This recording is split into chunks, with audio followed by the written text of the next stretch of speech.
there any particular message or thought that you like to convey when you give those talks? I try to focus in on prejudice and hate, and how easy it is to be prejudiced, especially if you're ignorant.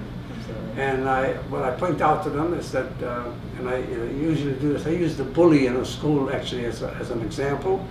So I even tell them, I say, look, these things happen, it always happen.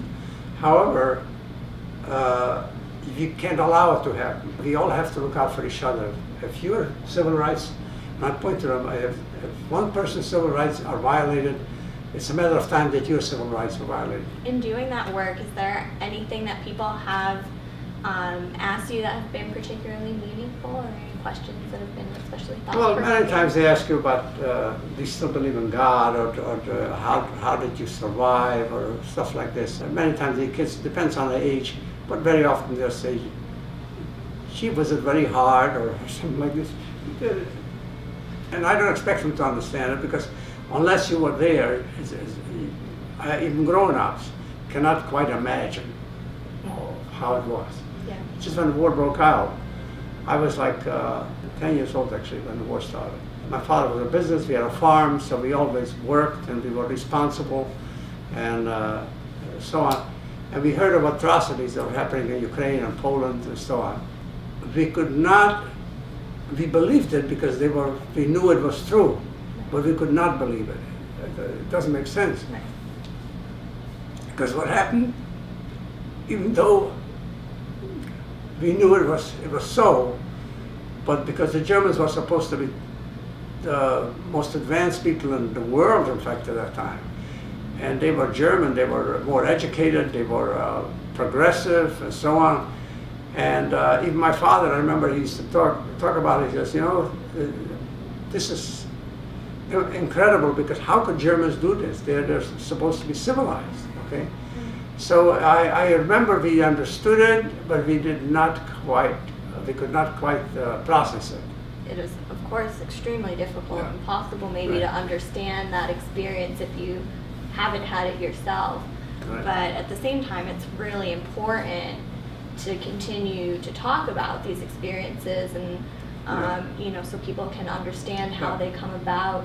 So how do you think that we should continue to go about doing that, to make sure that future generations learn? What I think what is very important in order to perpetuate it, in a sense that the museum exists, and to make sure that young people, and by the way, I say young people, you have to educate them when they're young.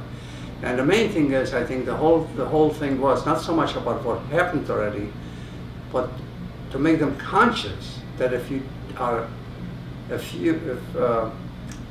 certain things happen in a country, if you don't do something in the very beginning, when you see things sliding in the wrong direction, if you don't do something immediately, by the time you're ready to do it and you think it's bad, it's too late. Put it simply, the world has learned nothing. Because after the war, I'll be honest with you, I was very young, true, but I was under the impression you will never see a war again like that, because the war was just that terrible. But it just shows you that today people soon forgot, and they are, maybe it's not Nazis, it's somebody else. The world has not learned anything. How do you feel that your Holocaust experience has shaped you as a parent or as a grandparent? Well, I'm not sure the Holocaust shaped me, but I will say one thing. From what I could tell, the way I raised my kids and the way I am is basically how my parents raised me. When I was growing up, we were in those parts of that part of the world. Most Jewish people were Orthodox, observant. Today we are not, but I'm still Jewish, okay?